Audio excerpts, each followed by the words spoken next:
안녕하십니까. 가족문화연구원 이사장 주수일입니다.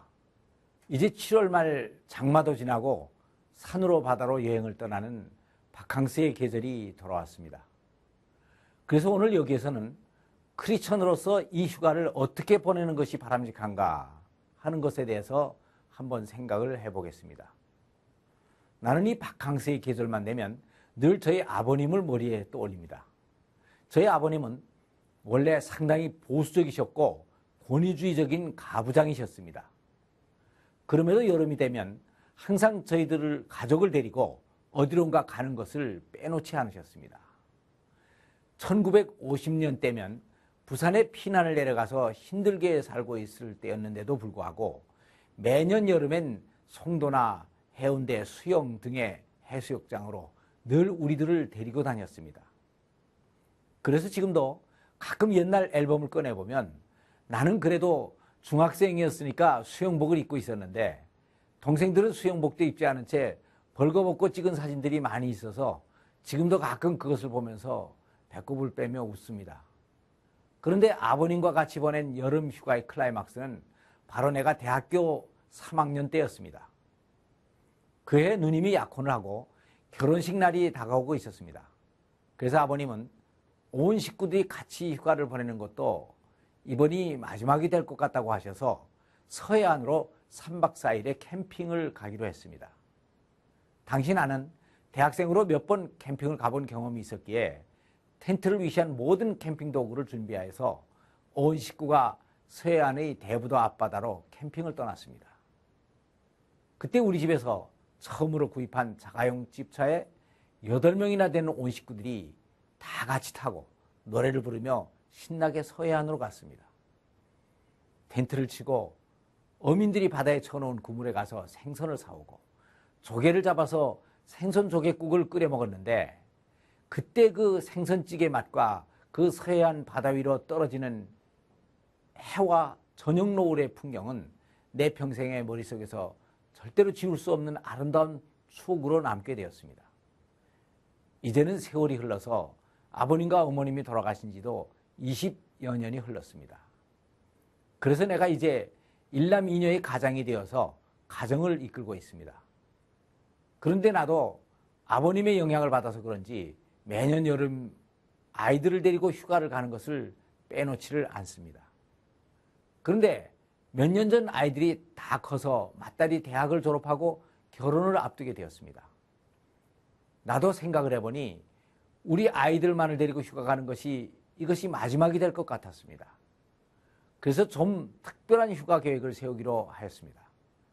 안 그래도 막내가 카나다로 어학연수차 나가 있었고 나도 미국에 출장 갈 계획이 있었기에 온 식구가 토론토로 가족여행을 가기로 했습니다.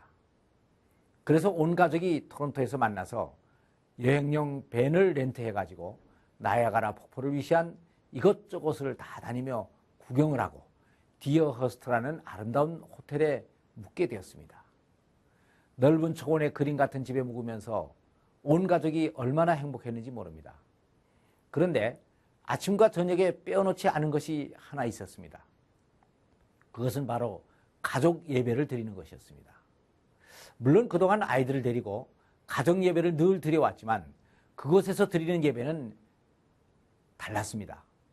우선 우리 가정을 이렇게 축복하시고 좋은 시간을 가지게 하신 하나님께 감사 기도를 하고 곧 집을 떠날 맏딸을 위해서 간절하게 기도를 했습니다.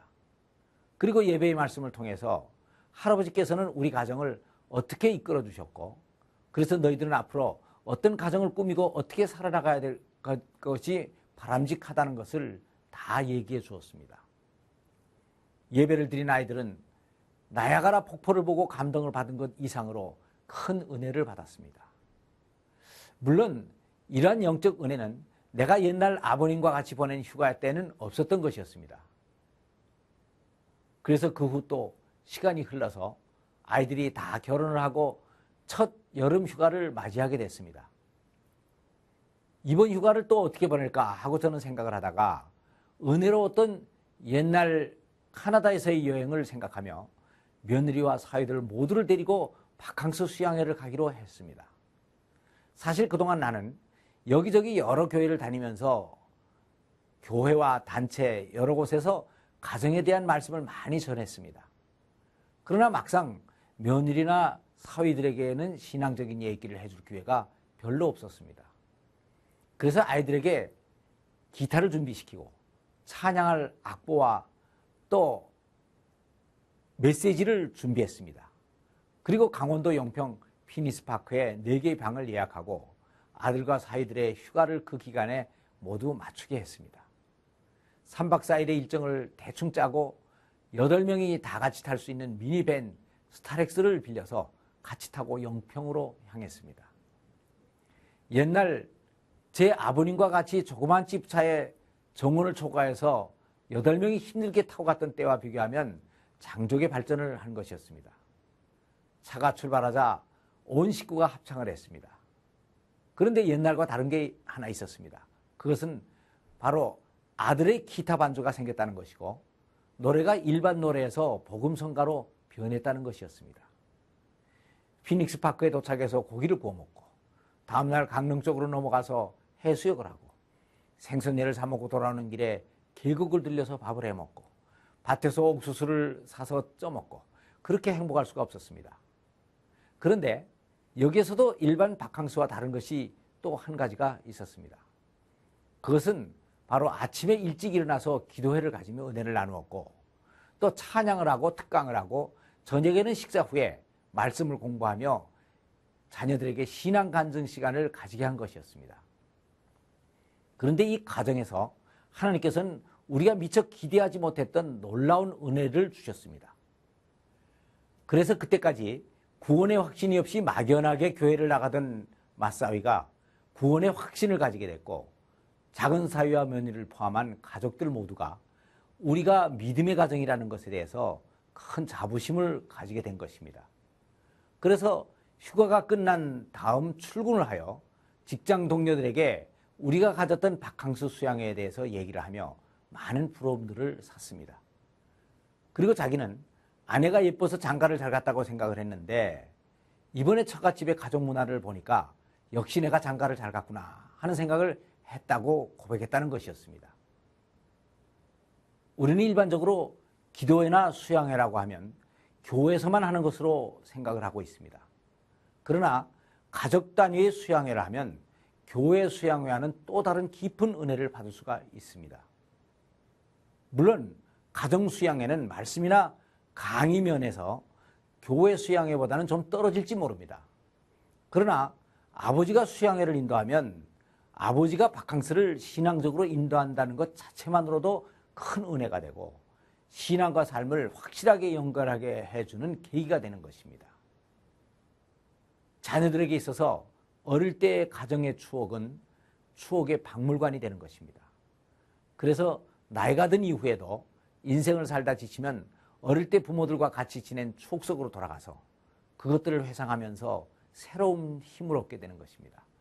그런데 이 추억 속에 재미만을 넣어 놓을 것이 아니라 은혜까지를 추가해서 넣어 놓으면 그것은 자녀들이 평생을 은혜롭게 살아갈 수 있게 하는 최고의 지침이 될 수가 있는 것입니다. 누구나 다 가는 바캉스니까 우리 가정도 가긴 가야 할 것입니다. 그러나 하나님을 믿는 크리스찬이라면 또 우리의 신앙을 자자손손이 물려주기를 진정 원한다면 가정이 제사장이 되어 온 가족을 영적으로 인도하는 바캉스 수양회를 한번 계획해 보시기를 바랍니다.